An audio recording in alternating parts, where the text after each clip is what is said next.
Assalamualaikum warahmatullahi wabarakatuh. Bismillahirrahmanirrahim. Alhamdulillahirabbil alamin. Nahmaduhu wa nasta'inuhu wa nastaghfiruh wa na'udzu billahi min syururi anfusina wa min sayyiati a'malina. Wa may yahdihillahu fala mudhillalah wa may yudlil fala hadiyalah. Asyhadu an la ilaha illallah wahdahu la syarikalah wa asyhadu anna sayyidana Muhammadan abduhu wa rasuluh la nabiyya ba'dah. Allahumma shalli wa sallim wa barik ala sayyidina wa maulana Muhammadin salatan tuzayyinu biha lana ahsanal akhlaq wa tuwazzi'u biha lana halalal arzaq wa tuyazziru biha lana qasda baitillahil khallaq wa ziyarata qabrin nabiyyi syarifil qail innama bu'ithtu liutammima makarimal akhlaq wa ala alihi wa sahbihi wa sallim salatan wa salaman daimaini mutalazimaini ila yaumit talaq. Amma ba'du. Hadratal muhtaramin, para alim, para ulama, para masyayikh, para asatid, para tokoh masyarakat, wa nahusu biwikri syayikhana wa murabbi ruhina Hadratal Mukarram Kiai Haji Muhammad Hasan Mutawakil Ilallah SHMM, pengasuh Pondok Pesantren Zainul Hasan Genggong yang kami hormati, Rektor Universitas Islam Zainul Hasan Genggong beserta segenap para wakil rektor, segenap sivitas akademika, dan Bapak Ibu dosen yang berbahagia, dan teman-teman yang saya cinta sayangi.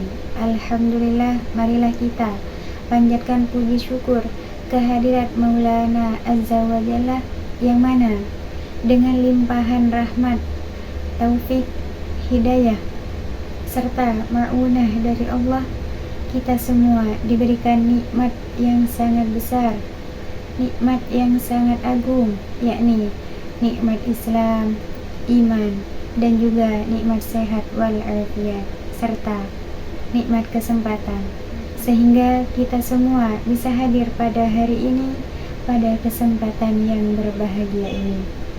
Sholawat dan salam marilah kita haturkan kepada junjungan kita, Nabi Agung, Nabi besar Muhammad sallallahu alaihi wasallam, dengan harapan kita semua bisa mendapatkan syafaat beliau kelak di hari kiamat. Amin amin ya rabbal alamin. Hadirin Bapak Rektor, Bapak Ibu dosen, dan mahasiswa-mahasiswi yang berbahagia. Pada kesempatan ini, izinkan saya menyampaikan nasihat ringan dan sederhana mau'idhah hasanah yang berkaitan dengan sholat. Hadirin rahimakumullah, saya ingin menyampaikan beberapa nasihat dari ulama untuk kita semuanya yang merasa pernah meninggalkan ibadah sholat, atau yang sampai hari ini masih mengabaikan sholat, masih sering meremehkan ibadah sholat. Para ulama menjelaskan banyak sekali ayat-ayat dan hadis-hadis tentang ancaman dari Allah bagi orang yang meninggalkan sholat. Bahkan kalau kita membaca di dalam rukun Islam, salat itu termasuk rukun yang kedua setelah syahadat. Artinya akan ditolak keislaman seseorang walaupun dia mengatakan asyhadu an la ilaha illallah wa anna muhammadar rasulullah, tetapi dia tidak melaksanakan salat secara sengaja tanpa uzur yang diperkenankan. Bahkan di dalam Al-Quran Allah berkali-kali memberikan kalimat ancaman, di antaranya fawailul lil musallin alladzina hum an sholatihim sahun. celaka orang yang sholat, yaitu orang yang lalai dalam sholatnya. Apakah maksud lalai dari sholatnya? Dia sudah sholat tetapi sholatnya asal-asalan.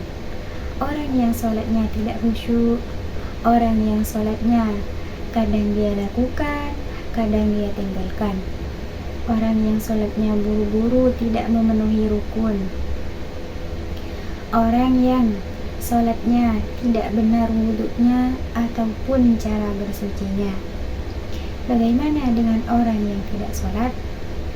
Makanya Allah Subhanahu wa Ta'ala menggolongkan di antara ciri-ciri yang paling jelas terhadap kemunafikan adalah dia malas dalam ibadah sholat. Bukan tidak sholat, tetapi malas dalam ibadah sholat.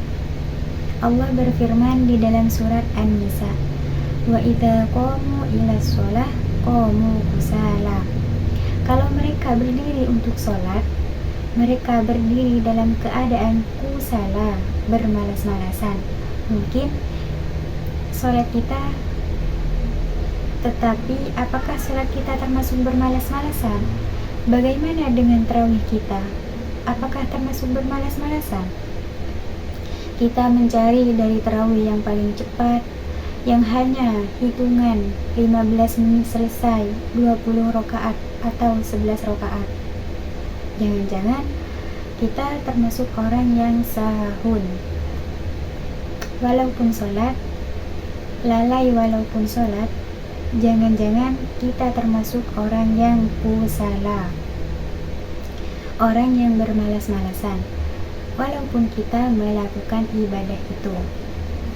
Seandainya kita termasuk orang-orang yang lalai atau orang-orang yang bermalas-malasan dalam sholat, na'udzubillah, berarti masih ada kemunafikan di dalam hati kita. Tertolak iman dan Islamnya di sisi Allah Subhanahu wa Ta'ala. Teman-teman yang dirahmati Allah, salat adalah satu-satunya ikatan antara kita dengan langit. Salat adalah satu-satunya ikatan antara hamba dengan Allah, sehingga ketika kita meninggalkan salat satu kali saja, berarti kita telah memutuskan ikatan dengan Allah. Lalu bagaimana kita akan mendapatkan pertolongan Allah ketika kita butuh? Sementara kita tidak punya ikatan apa-apa dengan Allah. Ketika kita tidak punya ikatan apa-apa dengan seseorang, bagaimana kita akan berharap orang itu akan menolong kita? Seorang perempuan yang tidak punya ikatan apa-apa dengan mantan suaminya, bagaimana dia akan meminta nafkah kepada suaminya itu? Begitu juga kita dengan Allah. Kalau ikatan kita dengan Allah sudah kita putuskan, bagaimana kita meminta rezeki dari Allah? Bagaimana kita meminta perlindungan dari Allah? Bagaimana kita meminta Allah memperhatikan dan mengurus kita? Padahal kita sendiri yang memutuskan ikatan dengan Allah. Satu-satunya, kata ulama, ikatan antara hamba dengan Rabb-nya adalah as-sholah. Siapa yang meninggalkan sholat secara sengaja tanpa alasan yang diperbolehkan oleh agama, berarti dia telah memutuskan urwatul wuthqa, ikatan dengan Allah Subhanahu wa Ta'ala. Bahkan para ulama sampai berpendapat, seandainya seseorang meninggalkan sholat sampai akhir hayatnya, maka ketika dia meninggal, dia tidak boleh dikuburkan di kuburan kaum muslimin. Dia tidak boleh disolatkan oleh ulamanya kaum muslimin, kecuali hanya oleh keluarganya sendiri. Bahkan ketika dia masih hidup, jika dia tidak melakukan ibadah sholat secara sengaja dalam waktu yang lama, maka ulama mengatakan istrinya harus meminta cerai kepadanya. Seandainya dia seorang suami, maka suami itu harus menceraikan istri. Kenapa tidak halal bagi seorang perempuan mukminah menikah dengan laki-laki yang meninggalkan sholat? Ini menunjukkan sebagian ulama berpendapat orang yang secara sengaja meninggalkan sholat, maka dia telah murtad dari Islam. Walaupun ini bukan pendapat semua ulama, tetapi ini menunjukkan betapa bahayanya meninggalkan sholat. Nanti di akhirat, sholat adalah amal yang pertama yang akan ditanyakan oleh Allah. Seandainya sholat kita benar, maka amal yang lain Allah akan perbaiki. Tetapi seandainya sholat seseorang itu rusak, maka semua amal yang lain akan ikut rusak bersamaan dengannya. Sholat sesuatu yang tidak bisa kita abaikan apapun alasan kita. Kita boleh tidak membayar zakat kalau tidak mampu. Kita boleh tidak haji kalau kita tidak mampu. Kita boleh tidak puasa kalau tidak mampu dengan cara qada atau bayar fidyah. Tapi kita tidak bisa meninggalkan sholat, karena jika kita tidak bisa melakukan tepat waktu karena lagi musafir, kita bisa menjamak, kita bisa melakukannya di masjid karena ada udzur tertentu seperti hujan, badai, dan seterusnya. Maka melakukannya di rumah.